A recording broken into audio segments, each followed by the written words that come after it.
quiere decir que ustedes tienen un concepto, tienen una definición, tienen varios parámetros donde les puedan ayudar a llegar a un diagnóstico.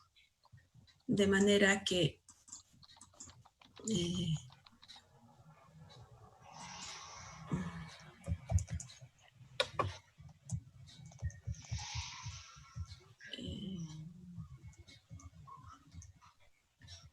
quiero mostrarles, este es el caso problema que está, jóvenes, buenos días, tenemos un caso problema para que ustedes lo resuelvan y se los voy a leer para que puedan interpretar.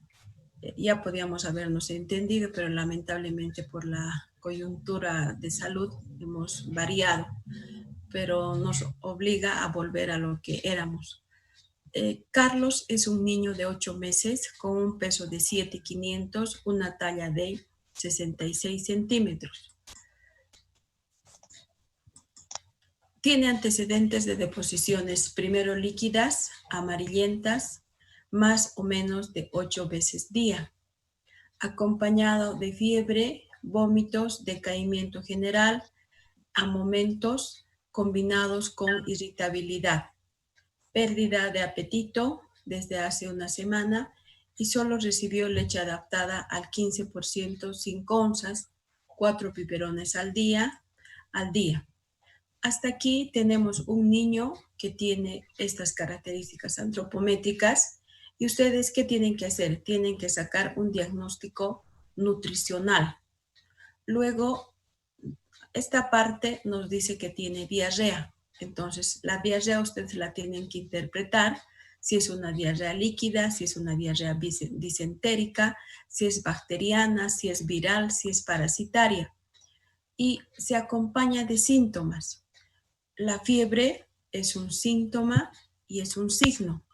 Entonces, ¿qué le van a dar para la fiebre? Porque ya sabe qué le van a dar de acuerdo a su kilo peso, en miligramos y en mls. En mls a dar. Ahora, si está vomitando, entonces el paciente le seguiremos dando de comer o haremos un reposo gástrico si está vomitando. Luego, decaimiento general. Ustedes deben interpretar que el decaimiento general a momentos debe ser interpretado como que se quiere desganar o como que quiere estar bien. Entonces, eso se denomina hipoactividad. Combinados con irritabilidad, que creo que no necesita una explicación. Y además que está sirviéndose esta cantidad de alimentos, pero nosotros tenemos que cuantificar si con estos 4 biberones el niño está en su requerimiento. Hasta aquí es una parte. Luego, hasta aquí es otra parte. ¿Por qué? Porque dice, al examen presenta lo siguiente. Está letárgico, tiene fontanela hundida, ojos hundidos, no puede beber ningún tipo de líquidos y justo en el momento del examen tiene convulsiones tónico-clónicas generalizadas y evacuaciones fecales. O sea, con bastante moco y sangre, siendo esta la primera deposición con esas características. Entonces, todo esto también tenemos que interpretarlo como lo que estamos viendo y lo que fue. Aquí ustedes pueden encontrar una gran variedad de ¿qué? De diagnósticos, porque nos dicen preguntas: ¿cuál es su estado nutricional, peso, talla y edad? ¿Qué tipo de signos de deshidratación tiene? ¿Cuánto en calorías, proteínas y grasas está recibiendo en su alimentación? En cuanto a macronutrientes, y si es lo requerido para su edad, por lo tanto, ustedes deben calcular qué es lo que necesita para su edad. ¿Se acuerdan que les hemos hecho un flujograma donde primero tenían que sacar según Holiday, luego tenían que sacar las calorías si es un mayor o un menor de 2 meses? Y luego de ahí tenían que extraer las proteínas, las grasas y los hidratos de carbono. Entonces, eso nos está diciendo esta parte. para que ustedes hagan todo eso. ¿Cuáles son sus diagnósticos nutricionales? Puede tener un diagnóstico de diarrea con deshidratación grave al principio, al medio puede tener una diarrea sin deshidratación o finalmente puede tener una disentería con deshidratación. Entonces, estoy diciendo disentería con deshidratación. Entonces, traten de entender lo que les estoy dando como mensaje. Diagnósticos nutricionales, diagnósticos clínicos y laboratoriales. ¿Por qué? Porque en el momento en que el niño ya tiene deposición con sangre, ustedes saben que la sangre puede estar generada por parásitos, como también puede estar generada por bacterias. Entonces, ¿cómo vamos a identificar las bacterias y cómo vamos a identificar los parásitos? ¿Y qué tratamiento realizaría? En todos los casos, si ustedes me dicen, este paciente tiene una talla adecuada a su edad, ¿por qué tiene una talla adecuada a su edad? Porque su talla está entre el percentil de -2 y +2, entonces está bien. ¿Y cuál es el tratamiento que le van a realizar a este paciente que tiene una talla? ¿Cuántos grados de deshidratación han encontrado en el paciente? ¿Qué tratamiento en cada grado qué tratamiento en cada grado que ustedes encuentren? ¿Han entendido? A ver, pregúntenme ahora, porque cuando ustedes van resolviendo, ustedes tienen que ir discerniendo de qué, de los anteriores temas. Yo no les puedo recordar los anteriores temas. ¿Por qué? Porque miren, en este momento hay una polémica entre los docentes de que dice que no les debemos pasar nada grabado, porque ustedes se dan modos de grabar, se dan modos de leer, se dan modos de todo. Pero lamentablemente en pediatría, ustedes están entendiendo que hay libro y el libro está la mitad de lo que estoy hablando. Y la otra mitad ya no está, porque es un libro que tendríamos que haberlo editado este año. Y no hemos podido por la coyuntura de salud. Entonces, todo eso, lo que está en su texto, tienen que leerlo. Y todo lo que yo les estoy hablando, entonces ustedes lo tienen que resumir, porque la mitad está lo que hablo y la mitad está en el libro.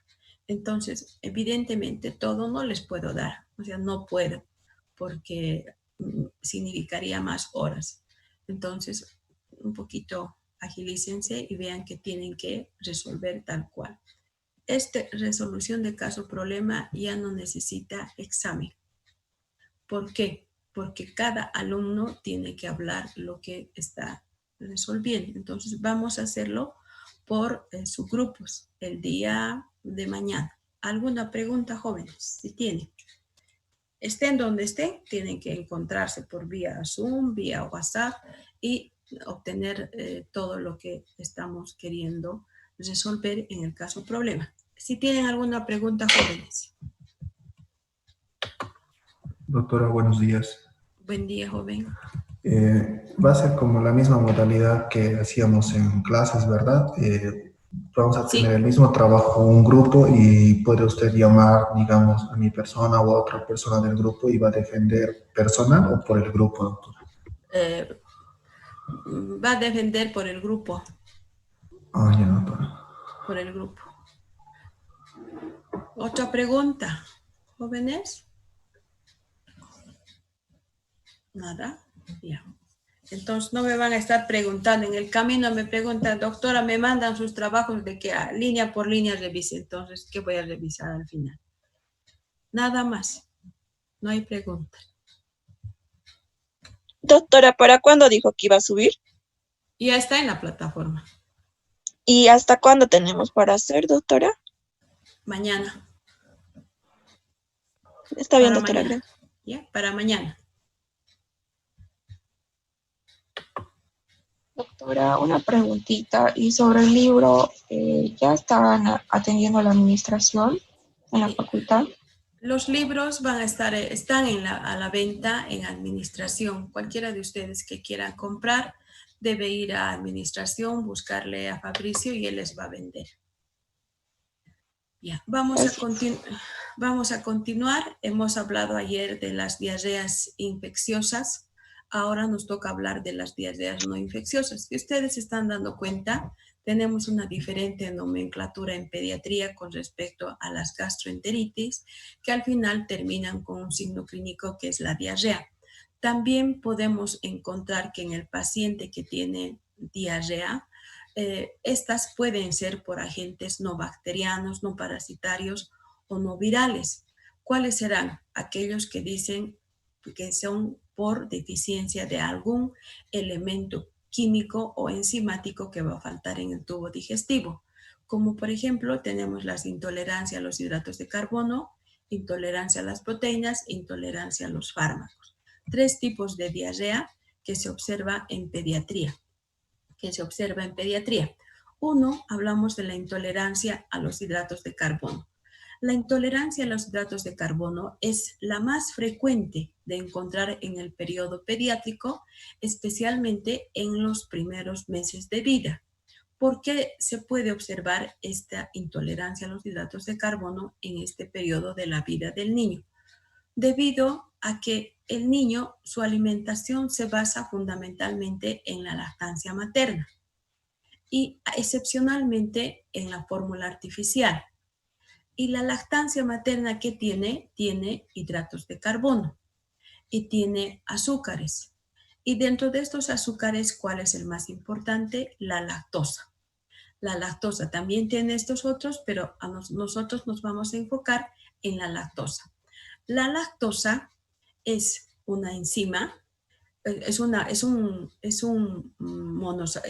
monosacárido que, producto de su desdoblamiento, debe sufrir una hidrólisis en las microvellosidades del intestino. Debe sufrir, es decir, debe disgregarse hasta moléculas bien pequeñitas y que se disgrega gracias a la presencia de estas enzimas que están en el borde en cepillo de las microvellosidades.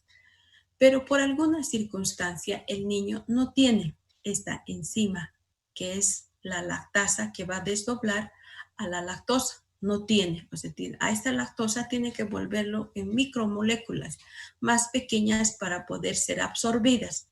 Pero por la deficiencia transitoria a veces o permanente, en muy raras veces, el niño no puede disgregar o desdoblar a la lactosa. Entonces, esta lactosa se va a quedar así. Y como se queda así, en el intestino, en el lumen intestinal, se queda como una molécula grande. Y al ser una molécula grande, esta es la responsable de que aumente la fase de secreción y disminuya la fase de absorción. En el lumen intestinal se va secretando gran cantidad de líquidos para que se elimine esta lactosa por la falta de lactasa. Entonces, ahí, debido a la gran cantidad de secreción de agua y de electrolitos, el niño empieza a tener diarrea. Pero las características de la diarrea son bien particulares porque son francamente ácidas. Y la acidez ocasiona que en la región perianal del niño haya un eritema intenso, a lo que se denomina dermatitis del pañal. Y la diarrea es acuosa, es abundante, se acompaña de meteorismo, se acompaña a veces de ligero dolor abdominal y son deposiciones líquidas, amarillentas, sin moco y sin sangre. Y que el niño, tras que nace, puede tener esta intolerancia a los hidratos de carbono con la sola leche materna y aumenta con las fórmulas artificiales. Se nota más el cuadro clínico con las fórmulas artificiales. En cambio, con la fórmula materna Va iniciándose de a poco y a la semana se ven los síntomas así floridos, tal cual hemos mencionado. ¿Y qué hacemos cuando nos encontramos a un niño que tiene intolerancia a los hidratos de carbono? Se dice que puede durar un mes hasta que ese niño empiece a producir, empiece a mejorar la función del aparato digestivo, que no pasa más allá del mes.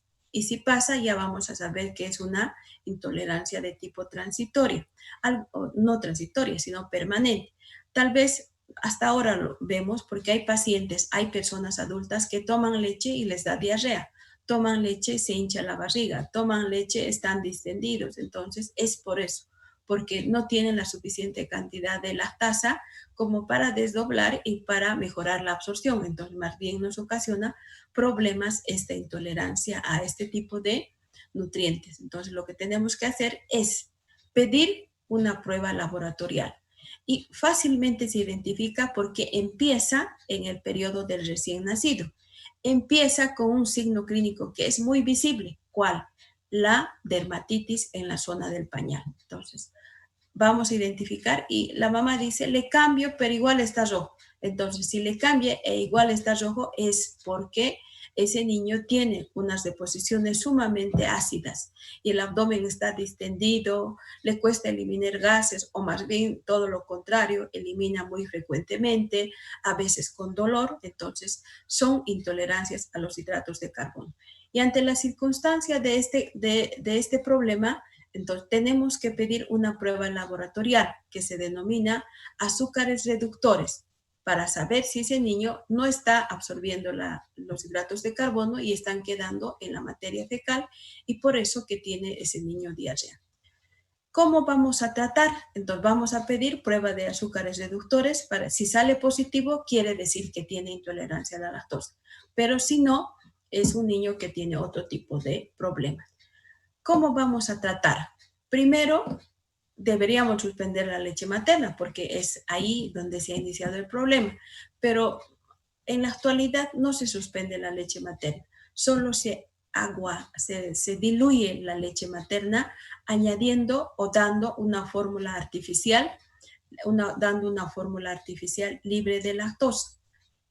Es decir, mamá va a seguir dando leche materna, pero a su vez, después de su leche materna, le dará una fórmula artificial libre de lactosa, de manera que en su estómago va a haber leche materna la mitad y la otra mitad va a estar llena de leche sin lactosa.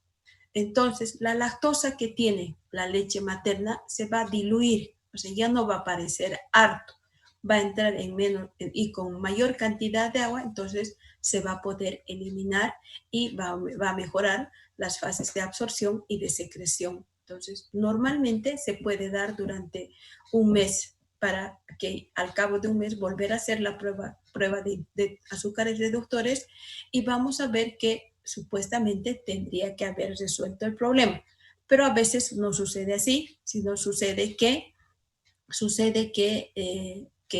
sigue, y cuando sigue quiere nomás denotar que ese niño va a tener todavía esa intolerancia a la lactosa, que a veces perdura hasta la época de adulto. Entonces, esta es una forma de diarrea debido a la deficiencia de disacaridasas.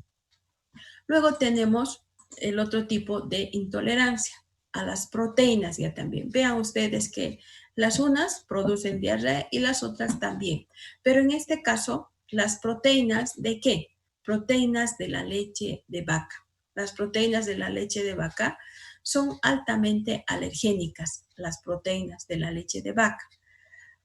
¿Cuáles? Estas, la beta-lactoglobulina, la lactoalbúmina, la ceroalbúmina, altamente alergénicas. Y al ser altamente alergénicas, estas proteínas actúan en el intestino, en el lumen intestinal de ese niño, actúan como cuerpos extraños, y van a ocasionar primero distensión abdominal, ocasionan meteorismo, ocasionan putrefacción de las proteínas. Entonces el niño se acompaña de dolor y Estas proteínas que actúan como cuerpos extraños producen diarreas de tipo osmótica. ¿Qué quiere decir? Que se quedan ahí tal cual están, sin poder ser desdobladas, sino como sustancias inertes, y viene la diarrea.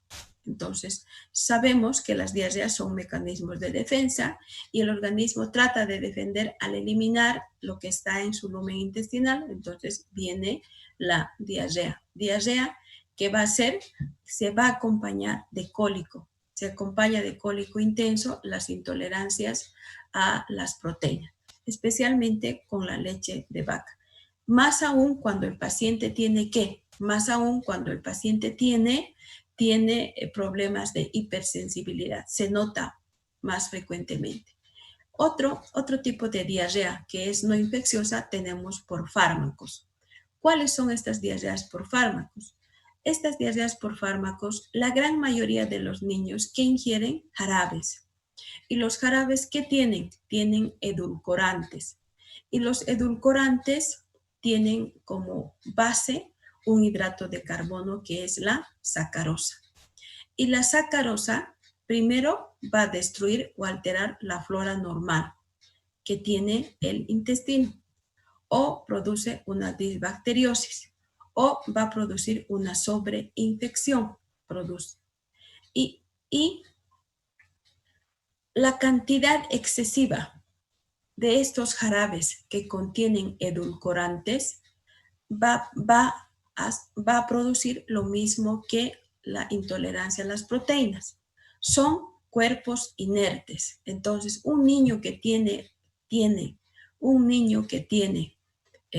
infección respiratoria, por ejemplo, o infección urinaria, por ejemplo, y va tomando algún jarabe, entonces al tercer, cuarto, quinto día ya empieza a tener diarrea. Entonces, ¿será porque la enfermedad se ha complicado? A veces sí, o en la gran mayoría es porque el niño tiene intolerancia ¿a qué? A la presencia de cuerpos inertes que no pueden ser resueltos en el intestino. Entonces, producen también diarrea osmótica. Entonces, los azúcares producen diarreas osmóticas y que se resuelve con la sola suspensión del medicamento, del antibiótico que está tomando, del antiinflamatorio o del analgésico, se suspende y aumenta. ¿Y qué le vamos a dar? Como tratamiento, mayor cantidad de líquidos, como tratamiento, alimentar de a poquito y en forma más frecuente, y finalmente lo que ha destruido el fármaco, la flora. Entonces, con eso habremos resuelto este tipo de diarreas. Y tercero, tenemos diarreas parenterales. Entonces, en adultos creo que no tenemos este concepto, pero sí en pediatría. Se denominan diarreas parenterales aquel síntoma, diarrea, que está como secundario en la enfermedad de un niño o que va paralelo a otro síntoma, pero que no es el síntoma principal, como por ejemplo que las diarreas en las otitis, las diarreas en las infecciones urinarias y las diarreas en las infecciones respiratorias. Entonces, ¿empieza con diarrea? No. Empieza con infección respiratoria, empieza con infección urinaria, empieza con otitis medias agudas. ¿Por qué? Porque si nosotros nos remarcamos en la fisiopatología de estas enfermedades, ¿cuáles son los agentes etiológicos que van a producir infecciones urinarias? Las E. coli como primer agente etiológico. Pero también, si no controlamos el cuadro, el paciente va a terminar ¿en qué? En diarrea. ¿Por qué? Porque la E. coli también produce variedad de cepas diarreas. Las infecciones respiratorias, como por ejemplo los agentes virales, ya hemos mencionado que en este momento de pandemia, ¿qué tenemos? Los niños ya estamos por entrar al invierno, o ya estamos en invierno, o sea, ya estamos en invierno. Entonces, ¿qué tendríamos que tener? Infecciones respiratorias. Me estaba acordando que siempre nos enfermamos en esta época, pero extrañamente no nos estamos enfermando. ¿Por qué? Por el distanciamiento. Pero los niños tendrían que venir todos a la consulta con tos, pero no están viniendo con tos también extrañamente. ¿Con qué están viniendo? Vienen con diarrea. En esta época, acuérdense, esta semana, la otra y la otra, todos los niños, o sea, están con diarrea, pero ahora está aumentando la incidencia. ¿Por qué? Porque el COVID en los niños está produciendo diarrea. Entonces, no inicia en el niño con tos como en el adulto, sino que en el niño viene con diarrea. Unas diarreas y unos vómitos he tenido oportunidad de ver. Entonces, son diarreas como las habituales, como que porque comió algo o comió en demás, le ha venido la diarrea, pero no tiene este síntoma que debería haber y no hay. Entonces, a eso denominamos diarreas parenterales, porque su foco principal no es el aparato digestivo, es el aparato otorrinolaringológico, es el aparato urinario y es el aparato respiratorio. A eso se denominan diarreas parenterales. Ahora, para todos los que están dormidos, despierten, porque no voy a repetir 2 veces. Y esto es motivo de que ustedes me tienen que dar examen. Dice que el paciente que tiene diarrea tiene 3 complicaciones. 1, que es la deshidratación. 2, la desnutrición. Y 3, los trastornos del equilibrio ácido-base. Pero en base a todo eso, nosotros vamos a actuar a esas 3 complicaciones. O sea, tenemos que evitar las 3 complicaciones. ¿Se puede morir por deshidratación? Sí. ¿Se puede morir por desnutrición? Sí. ¿Se puede morir por trastornos del equilibrio ácido-base? Más rápido. Entonces, ¿qué nos dice que el niño cuando tiene diarrea? ¿Qué vamos a hacer? Tenemos que buscar las complicaciones. ¿Cuál es la primera complicación? La primera complicación es la deshidratación. La deshidratación. Y puede haber deshidratación grave, puede haber deshidratación moderada y puede haber deshidratación leve. Según su IEPI, puede haber diarrea con deshidratación grave. Según su IEPI, puede haber diarrea con deshidratación. Y según su IEPI, puede haber diarrea sin deshidratación. El primer concepto que les he dado es desde el punto de vista fisiopatológico. Esto, quiero que no se olvide, fisiopatológico. ¿Qué nos dice? Que el paciente que tiene diarrea con deshidratación grave tiene una pérdida de líquidos que va a superar los 100 ml kilopeso hora. Y eso equivale más o menos a un 10%. En palabras cuantitativas, el niño que tiene diarrea con deshidratación grave o que tiene signos de deshidratación grave, dice que pierde líquidos aproximadamente de 100 ml. El niño que tiene, desde el punto de vista fisiopatológico, deshidratación moderada, pierde líquidos con respecto a su peso de 50 a 100. Pero en el examen ustedes me dicen 100 puede ser moderada o 100 puede ser grave. Exacto, puede ser. Para no tener esos problemas vamos a decir que es de 6 a 9% o de 60 a 90 ml kilo peso. Todos los libros nos dan estos rangos, pero para evitar confusiones en ustedes estamos acortando. De 60 a 90 ml va a perder agua con respecto a su peso, desde el punto de vista fisiopatológico. Y desde el punto de vista de su IEPI, decimos diarrea sin deshidratación. Pero desde el punto de vista fisiopatológico, denominamos diarrea con deshidratación leve. Y cuando estamos mencionando leve, existe una pérdida de líquidos de menos del 5% con respecto a su peso. En porcentaje es menos del 5%. Y en ml es igual a 50 ml kilopeso día. Yo les voy a dar un ejemplo ahora para que ustedes anótense. En una deshidratación leve hay una pérdida de líquidos de 50 ml kilopeso. Representando en líquidos, digamos el paciente pesa 9 por 50, pierde líquidos 450 ml. En una leve, eso equivale ¿de dónde hemos sacado? De peso por 50. Peso por 50. 9 por 50. Ahora, en una deshidratación moderada, dijimos que va a perder líquidos desde un 60 hasta 90 ml. Estamos tomando los rangos intermedios para que no se confundan si es leve o si es grave. Ejemplo, paciente que pesa 9 kilogramos por 70. Estoy tomando un rango promedio de 60 a 90.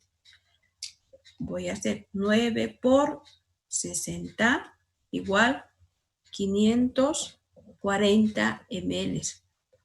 ¿Qué son los 540 ml? La pérdida de líquidos por deshidratación moderada. Y finalmente, aquí tenemos que el niño va a perder 100 ml por cada kilo de peso en una deshidratación grave. Doctora, se equivocó en el resultado. ¿En cuál? En el de diarrea, deshidratación moderada es 70 por 9, sale 630, no 540. Ya, ahora, yo hice 60, ya. ¿Cuánto me? Dígame, joven. Es 630, doctora. Ya, 630. Pero yo hice con el valor inferior y a ustedes les he dicho el otro. Ya, 630.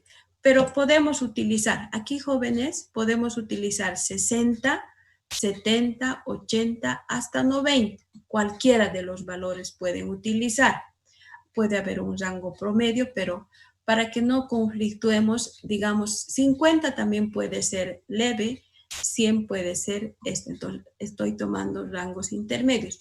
Pero para ustedes puede ser desde 50 hasta 100. Entonces, habrá que hacer una especificación y no nos confundamos lo que estamos tratando de entender en esta parte. Luego, grave. Dice que hay una pérdida de líquidos en una deshidratación grave de 100 ml kilopeso. De 100 ml kilopeso.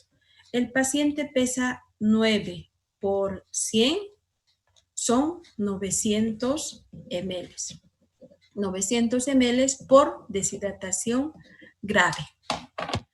Ahora, todo esto que hemos calculado es una pérdida y que se denomina pérdida de tipo patológica debido a la diarrea. Y como es una pérdida patológica, ¿qué vamos a hacer? Tenemos que reponer. O sea, las pérdidas patológicas se deben reponer inmediatamente. En este caso, cuando es una diarrea con deshidratación grave, el IEPI denomina plan C. Entonces, nosotros vamos a reponer esto bajo la forma de plan C. ¿Cómo vamos a reponer? La primera hora, 50, la segunda hora, 25, la tercera hora, 25. ¿Pero qué es 50? 50 ml kilopeso, 25 ml kilopeso y 25 ml kilopeso. ¿En cuántas horas? En 3 horas. El paciente pesaba 9 por 50. ¿Cuánto es? ¿Cuánto es 9 por 50? Jóvenes. 450. Ya. Ahora, 9 por 25, ¿cuánto es? 9 por 25, ¿cuánto es? 225. 225. Ahora, 9 por 25, ¿cuánto es? Igual, 225. Sumado todo, ¿cuánto hemos sacado? sumando la primera hora, que es 450, la segunda hora, que es 225, y la tercera hora, que es 225, total viene a ser 900 ml. Lo mismo que hemos sacado. Repitiendo, en una diarrea con deshidratación o en una deshidratación grave de cualquier índole, en este caso diarrea, dice que debemos reponer los líquidos a 100 ml kilo peso, porque está perdiendo con respecto a su peso.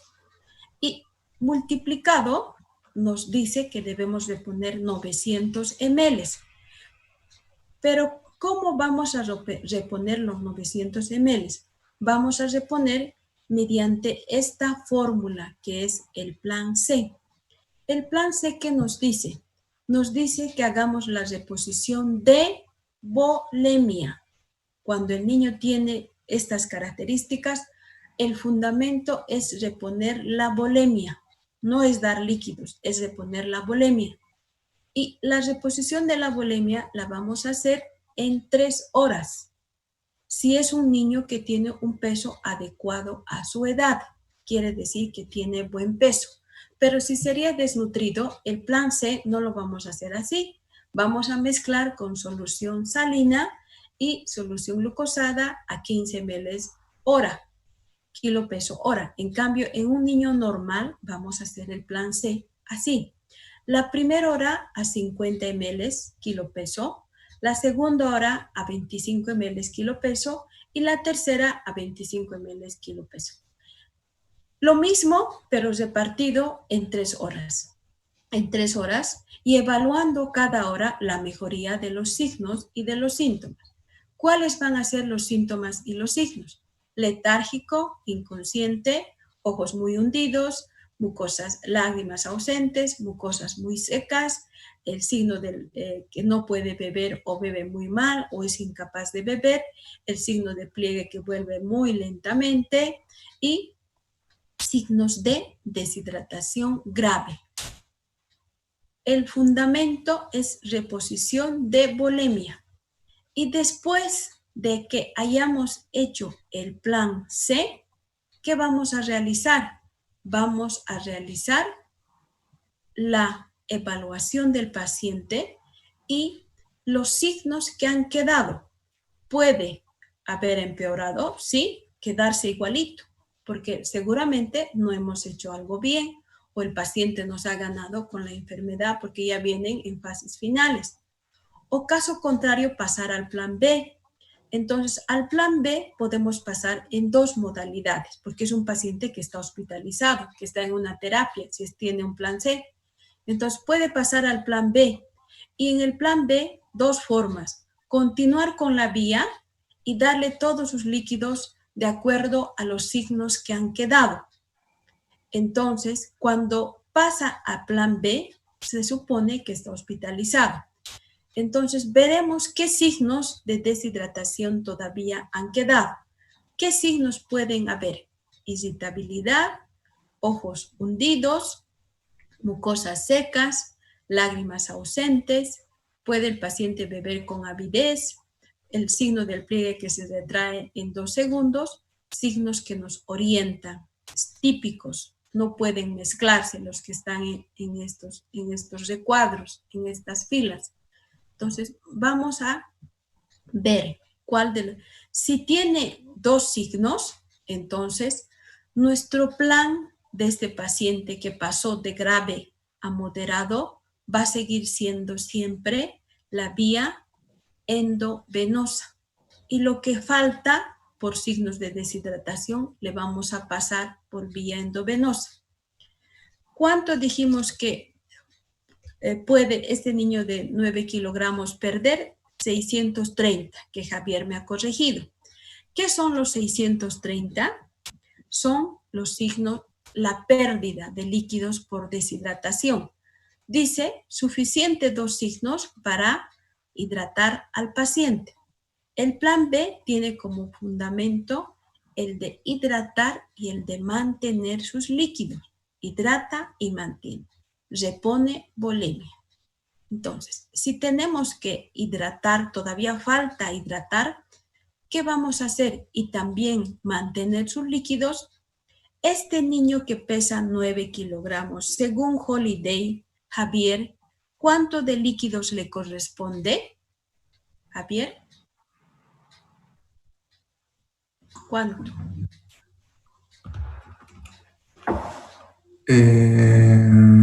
Según Holiday.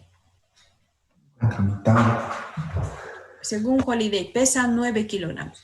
Ya hemos sacado su pérdida de deshidratación moderada, que es 630. Ya sabemos cuánto tenemos que reponer. Pero el plan B, si es un paciente que está hospitalizado, se hace rehidratación más mantenimiento. ¿Qué quiere decir?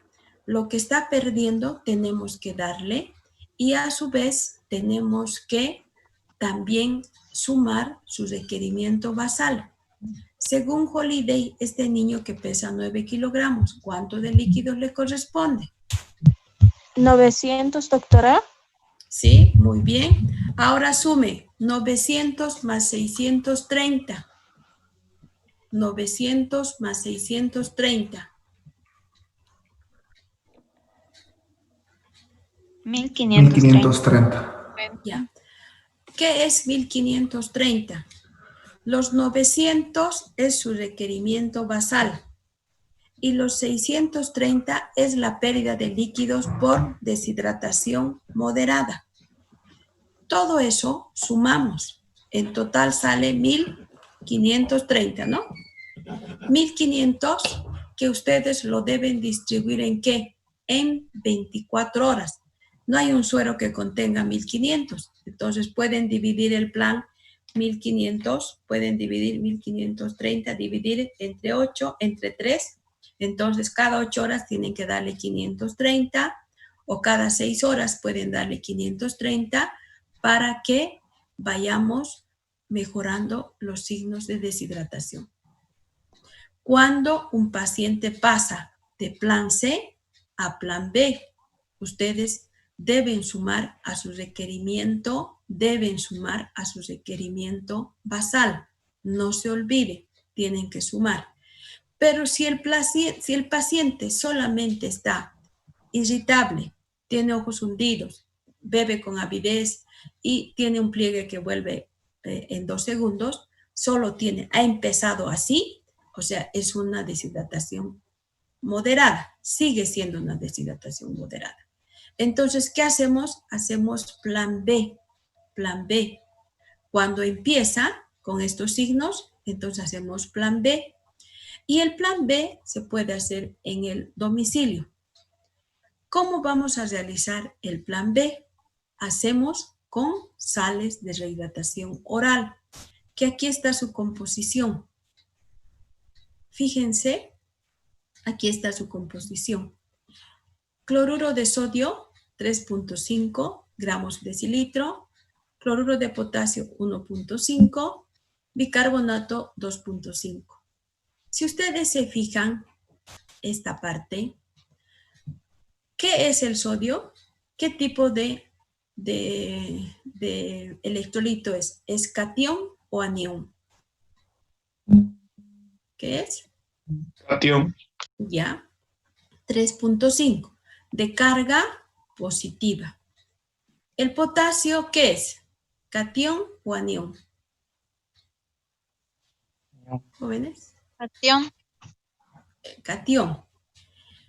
De carga negativa, porque va a estar fuera de la célula. 3.5 más 3.5 de carga positiva de sodio que está dentro de la célula. 1.5 más 2.5 de carga negativa que están fuera de la célula, ¿qué hacen? Forman una electroneutralidad. ¿Qué quiere decir?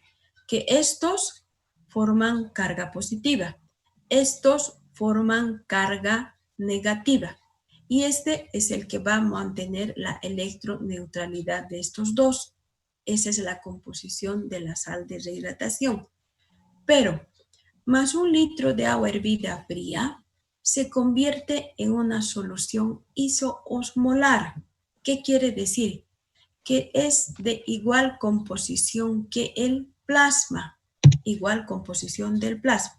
Aquí tenemos sodio 90 más 20 de potasio, ¿cuánto hacen? Sumen, jóvenes. ¿Cuánto tenemos en estos dos? En 110. estos dos. 110. Ya.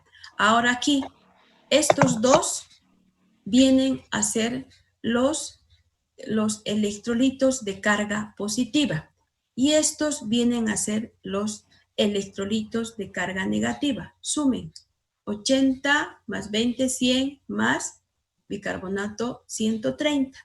Entonces, si ustedes se fijan, las cargas positivas y las cargas negativas con el agua, con 1 litro de agua hervida fría, vienen a convertirse en una solución equimolar. ¿Qué quiere decir? Soluciones que tengan electrolitos de igual composición que el plasma, fácilmente de poder absorber y fácilmente de poder asimilar. Cuando el paciente solo tiene signos de deshidratación, entonces haremos plan B, pero vía oral. Vía oral. ¿Con qué? Con las sales de rehidratación oral. ¿A cuánto? A desde 50 hasta 100 ml kilogramo en 4 a 6 horas. El plan real, plan B, es solo 4 horas. Pero si todavía hay signos de deshidratación, podemos aumentar 2 horas más. Este paciente que pesa 9 kilogramos, dándole a 100, necesita 900 ml de sal de rehidratación oral. Pero nos dice en 4 horas. Nos dice en 4 horas. Entonces, 900 dividido entre 4. ¿Cuánto es? 225 la primera hora, 225 la segunda hora, 225 la tercera hora y 225 la cuarta hora. Repitiendo, cuando el paciente está grave, se hace plan C a través de los líquidos cristaloides, con soluciones cristaloides, que son la solución fisiológica y la solución Ringer-lactato. ¿Por qué vamos a dar Ringer-lactato? Porque el lactato en el hígado se convierte en bicarbonato y a su vez el bicarbonato va a tratar la acidosis metabólica que puede tener el paciente. Entonces también es beneficioso porque estamos tratando la tercera complicación, que es más grave. Y hacemos en 3 horas. No hay plan C que se haga 1 hora ahora y otra hora más después, sino se hace en este momento, en 3 horas continuas, y vamos evaluando. Seguro que siempre va a quedar algún signo de deshidratación. Y si queda algún signo de deshidratación, entonces ustedes lo que hacen es reponer lo que está perdiendo. Siguen rehidratando, pero no van a rehidratar vía oral, sino van a rehidratar vía parenteral. ¿Cómo van a rehidratar? Sumando a su requerimiento basal. Puede ser por holiday, puede ser por días, puede ser por peso, puede ser por superficie corporal, por lo que quieran, por lo que se pueda y por lo que se requiera en ese momento. Entonces van a sumar y hacen el plan para 24 horas y dependiendo de las circunstancias, ustedes van dividiendo cada 6 horas, cada 8 horas, cada 12 horas para ir evaluando. ¿Qué tienen que evaluar? Que al cabo de la hora de haber hecho la reposición hídrica o la rehidratación, los signos de deshidratación hayan mejorado.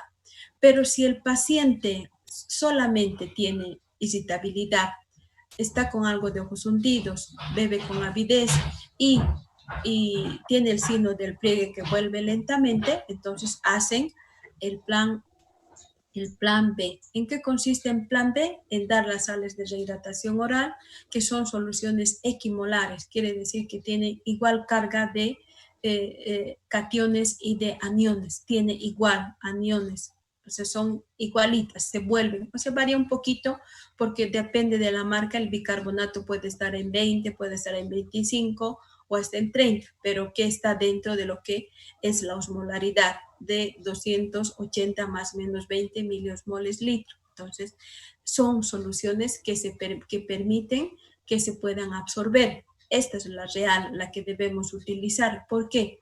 Porque gracias a esta equivalencia de electrolitos se puede mejorar la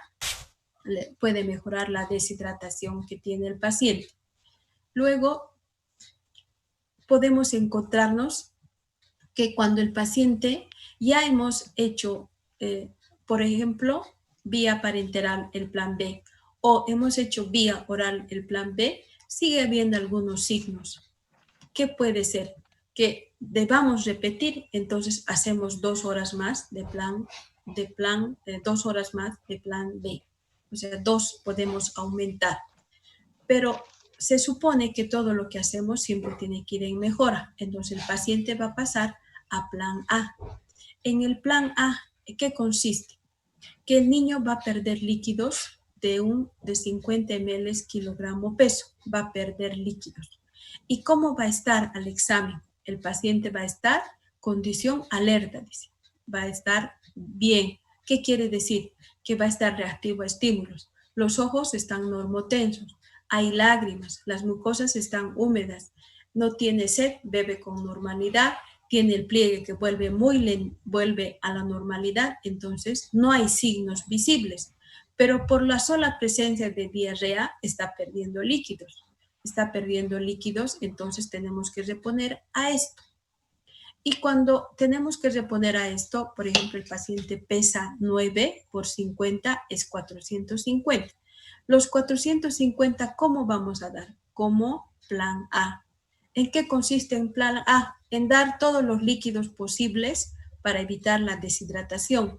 Dar su alimento en forma fraccionada y de a poquito.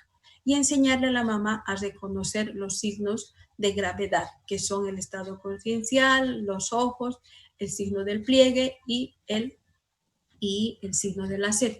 Que estos signos puedan empeorar porque no estamos haciendo un buen tratamiento. Entonces, eso es lo que ustedes tendrían que aprender con respecto al paciente que tiene diarrea. El diagnóstico es, en realidad, hacer una historia de todo, desde cuándo, cómo y los síntomas paralelos. Los síntomas paralelos pueden ser de acuerdo al agente etiológico y en el examen de acuerdo a la presencia de los signos de deshidratación. Y exámenes complementarios, vamos a realizar examen especialmente de materia fecal, donde ¿qué vamos a pedir? Pedimos coproparasitológico simple, pedimos moco fecal, pedimos pH, pedimos sangre oculta, pedimos azúcares reductores si así el caso lo amerita, pedimos coprocultivo con antibiograma. Todo eso nos va a ayudar a que podamos identificar al agente etiológico. Ya saben ustedes que identificando al agente etiológico, uno más fácilmente puede hacer el tratamiento. Lo mismo que les he acabado de decir con las precauciones de que en el plan C es reposición de volemia y el plan B, dependiendo, se inicia como plan B simplemente o es secuencia de un plan C. En cambio que el plan A es domiciliario, quiere decir que es la mamá la que va a realizar el tratamiento en casa y evitando las complicaciones. Luego, ustedes ven que en el comercio hay sales de rehidratación oral de diferente clase y de diferente calidad. Se denominan desmolaridad reducida. ¿Por qué? Porque tienen menos cantidad de sodio, menos cantidad de azúcar, en realidad tienen más azúcar, tienen igual concentración de potasio. ¿Cuál es la característica? Que estas sales de osmolaridad reducida no van a formar la equimolaridad en el intestino. Por lo tanto, a veces no son tan efectivas para mejorar la hidratación. Entonces, más vale una sal que tenga su composición de acuerdo a lo que nosotros estamos pensando. Y a su vez, el tratamiento tiene que estar, aparte de la reposición hídrica de la reposición de volemia del manejo ambulatorio tiene que estar ayudado ¿con qué? Con los tratamientos inespecíficos o de acuerdo a los síntomas que tiene. Si tiene fiebre, le van a dar para la fiebre. Si tiene vómitos, entonces saben que en pediatría, para los vómitos, primero hay que reposar el intestino y luego recién dar algo que el niño necesite. Flores, dígame. Disculpe, doctora, va a disculpar que la interrumpa, pero algunos, con mis compañeros tenemos práctica, doctora, y es a las 9 y ya pasó. ¿Ya estamos a más de las 9? Sí. Ya. Sí, doctora. Entonces, ya. Entonces, con esto hemos terminado. En realidad, solamente son antibióticos. Bueno, ya, ahí quedamos. Está bien, doctora, gracias. Doctora. Gracias, doctora. Hasta luego. Gracias, Hasta luego. doctora. Hasta luego.